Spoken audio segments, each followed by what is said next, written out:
날마다 하나님 말씀 가까이 하는 성도님들에게 하나님의 은혜가 함께하길 원합니다. 오늘 하나님 주신 말씀은 창세기 9장 18절에서 29절까지 말씀입니다. 방주에서 나온 노아의 아들들은 셈과 함과 야벳이며 함은 가나안의 아버지라. 노아의 이 세 아들로부터 사람들이 온 땅에 퍼지니라. 노아가 농사를 시작하여 포도나무를 심었더니 포도주를 마시고 취하여 그 장막 안에서 벌거벗은지라.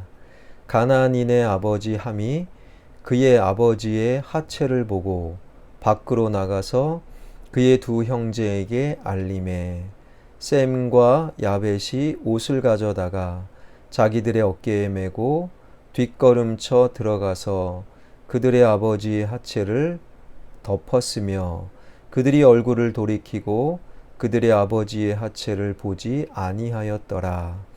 노아가 술이 깨어 그의 작은 아들이 자기에게 행한 일을 알고 이에 이르되 가나안은 저주를 받아 그의 형제의 종들의 종이 되기를 원하노라 하고 또 이르되 셈의 하나님 여호와를 찬송하리로다. 가나안은 셈의 종이 되고 하나님이 야벳을 창대하게 하사 셈의 장막에 거하게 하시고 가나안은 그의 종이 되게 하시기를 원하노라 하였더라. 홍수 후에 노아가 350년을 살았고 그의 나이가 956세가 되어 죽었더라. 아멘. 아담의 자손으로 태어난 모든 사람 가운데는 죄에 오염되지 않은 사람이 아무도 없지요.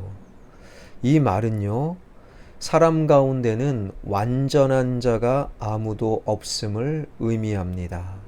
사람은 늘 실수하고 허물 투성이에 지나지 않는다라는 것이지요. 바로 오늘 본문은 그 사실을 우리에게 잘 보여주고 있습니다.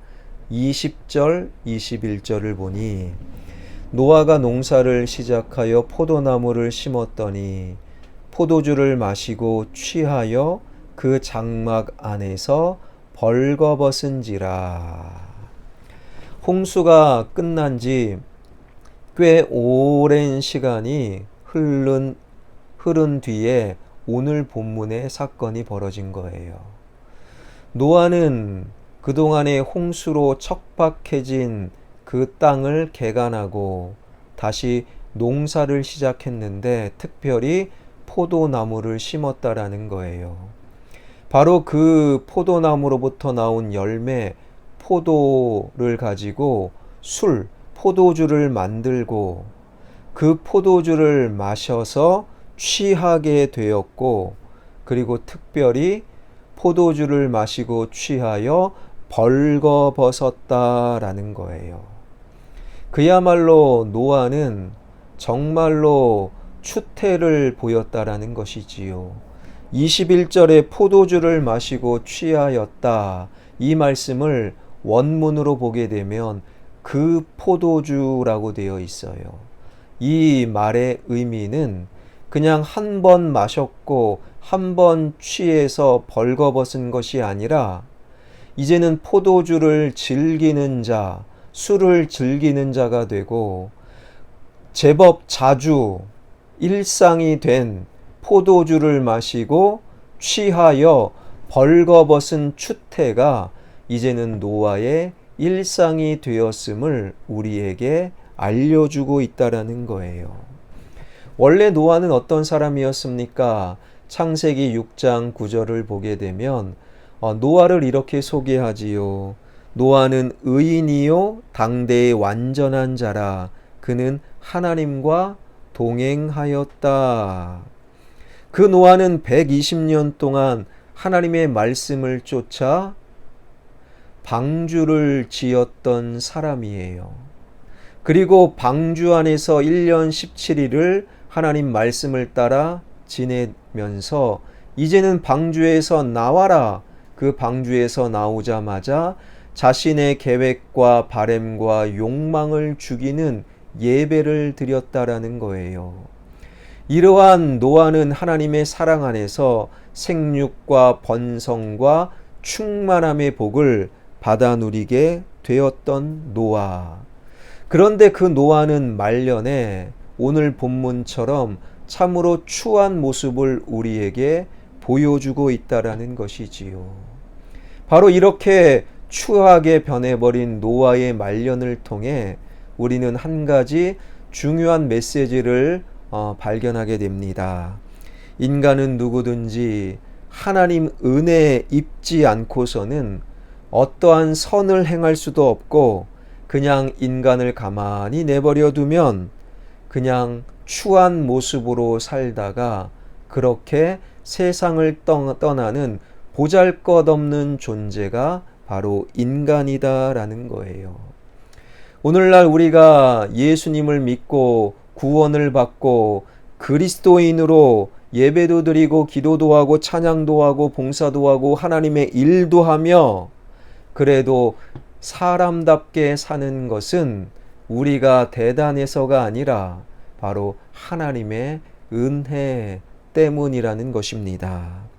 그래서 위대한 신앙인 다윗마저도 이런 고백을 합니다. 시편 51편 5절에 보니 내가 죄악 중에서 출생하였으며 어머니가 죄 중에서 나를 잉태하였나이다. 사랑하는 성도 여러분, 꼭 기억하십시오. 인간은 늘 실수합니다. 인간은 허물투성이일 수밖에 없어요. 오늘 하루 매 순간 우리가 그래도 살 수 있는 것은 모두 다 하나님의 은혜 때문이다. 이 인간의 본질을 꼭 기억하시기 바랍니다. 그렇다면 우리가 실수투성이이고 허물투성이인 우리가 어떻게 살아가야 되는가? 신앙의 덕목이 무엇인가? 바로 상대방을 바라볼 때 사랑의 눈으로 바라봐야 한다라는 거예요. 이어지는 말씀 22절을 보게 되니 가나안인의 아버지 함이 그의 아버지의 하체를 보고 밖으로 나가서 그의 두 형제에게 알림해. 그러니까 포도주를 마시고 취하여 벌거벗은 것이 일상이 되어버린 노아. 그런데 노아의 둘째 아들 함이 그 벌거벗은 아버지의 하체를 보았다라는 거예요. 그리고 밖에 서둘러 나가서 나머지 두 형제 셈과 야벳에게 그 사실을 알렸다. 이 22절 끝자락 알림에라는 이 히브리어 단어는요, 그저 사실을, 정보를 그냥 알린다라는 의미가 아니에요. 조롱하다, 그리고 악의적으로 즐기다, 배반하다라는 뜻이 있어요. 둘째 아들 함은 아버지의 실수와 허물을 그냥 아버지가 술에 취해 발가벗었습니다, 그 정도 사실을 전한 것이 아니라 아버지의 실수와 허물을 조롱하고 이것을 악의적으로 즐겼으며 결국에 둘째 아들 함은 아버지 노아를 배반하게 되었다라는 거예요. 이 22절의 말씀은 아버지 노아를 사랑하지 않았던 둘째 아들의 모습을 우리에게 보여주고 있는 것이지요. 하나님께서는 홍수전에 악하니까 홍수로 심판하시겠다, 창세기 6장을 통하여 하나님의 공의를 강조하셨지요. 그러나 어제 살핀 대로 홍수 이후에 인간은 어려서부터 악하니 다시는 홍수로 심판하지 아니하시겠다, 하나님의 사랑을 이제는 더 크게 강조하시고자 하였다라는 거예요. 그런데 안타깝게도 둘째 아들 함은 하나님의 사랑을 전면적으로 거부하고 아버지의 허물을 드러내고 비난하고 손가락질하며 그것을 악의적으로 즐겼으며 아버지를 배반한 함. 이 하나님의 말씀은 어떻게 흘러갑니까? 24절, 25절입니다. 노아가 술이 깨어 그의 작은 아들이 자기에게 행한 일을 알고 이에 이르되 가나안은 저주를 받아 그의 형제의 종들의 종이 되기를 원하노라 하고, 아버지 노아를 조롱하며 배반한 둘째 아들 함. 그런데 성경에 보니 노아는 함이 아니라 함의 아들, 특별히 넷째 아들 가나안을 저주했다라는 거예요. 가나안은 함의 넷째 아들입니다. 그러니 할아버지 노아가 손자 가나안을 저주한 거예요. 이것은 어찌된 일인가? 학자들에 의하면 가나안은 아버지 함이 할아버지 노아를 조롱하는 그 현장에 함께 있었고, 더 나아가 노아를 조롱하는 일에 더 적극적으로 참여했다라는 해석이 있다라는 거예요. 어떠한 해석이든 간에 하나님의 사랑, 이제는 홍수로 심판하지 아니하시겠다라는 하나님의 사랑을 전면적으로 거부한 함과 그의 넷째 아들 가나안은 바로 저주를 받았다라는 거예요. 그의 형제의 종들의 종이 되는 저주, 실제로 이러한 저주를 따라 역사적으로 보니 가나안 족속은 이스라엘의 종이 되고, 솔로몬 시대에도 가나안 족속은 이스라엘의 노예가 되었고, 세계사적으로도 가나안 족속은 페르시아인, 마게도냐인, 로마인의 종이 되었고, 근세에 와서도 가나안 족속은 바로 흑인 노예로 엄청난 고통을 당하게 되었다라는 거예요. 여러분, 오늘 본문은 할아버지가 어떻게 아들이 아니라 손자를 저주할 수 있는가? 이것을 관심 가지면 안 됩니다. 오늘 본문에서 굉장히 중요한 하나님의 마음은 무엇입니까? 인간은 하나님 없이는 살 수 없는 존재요. 그래도 하나님을 믿는 인간도 늘 실수하고 허물투성이일 수밖에 없는 거예요. 그런 인간인 우리가 함께 살 때 하나님이 우리를 사랑하셨던 그 사랑의 덕목이 우리에게 필요하다라는 거예요.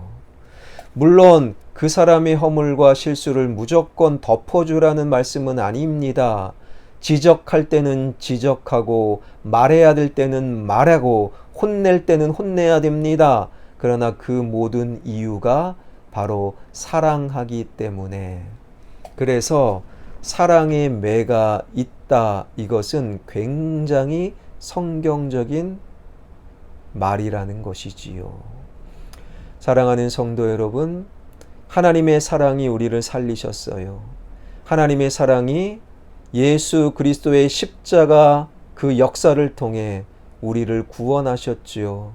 이제는 하나님의 공의보다 사랑이 더 강조되는 그 시대, 사람과 사람과의 관계에서 그 사랑으로 말하고, 그 사랑으로 서로를 바라보고, 그 사랑 안에서 서로를 생각하며 판단할 수 있는 사랑의 사람들, 우리 모두가 되길 주님의 이름으로 축원합니다. 기도하겠습니다. 우리를 사랑하시는 하나님, 그 사랑이 우리를 살리고 그 사랑이 기독교의 핵심이 되었음을 기억하길 원합니다. 홍수 전에는 하나님의 공의였으나 홍수 이후에는 하나님의 사랑을 더 강조한다는 하나님의 의도와 뜻을 우리가 늘 마음속에 새기며, 우리의 말이, 우리의 생각이, 우리 판단이, 우리의 바라봄이, 우리의 시선이 바로 그 하나님의 사랑을 닮아가길 원합니다. 살아계신 하나님, 하나님의 특별한 은총과 능력이 필요한 환우들을 찾아가 주셔서 안수하여 주시옵소서. 어떠한 질병의 권세든 묶임을 당하고 떠나가게 하여 주시고, 암덩어리가 떠나가게 하여 주시고, 오장육부의 모든 질병의 권세는 묶임을 당하고 떠나가게 하여 주시고, 마음의 병까지 하나님 고쳐 주옵소서. 이 나라 이 민족 불쌍히 여겨 주시고, 다시금 폭우나 폭설로 자연재해로 하나님 피해보는 사람들 없도록 주님께서 인도하여 주시고, 기후 변화로 인하여 갑작스러운 폭우, 갑작스러운 무더위, 이러한 모습을 통하여 인간의 탐욕을 다시금 확인할 수 있는 깊이 있는 은혜를 허락하여 주옵소서. 지역개발 모아타운과 성전 건축 주님 손에 맡겨드리오니 하나님의 은혜로 인도하여 주옵소서. 예수 그리스도의 이름으로 기도하옵나이다. 아멘.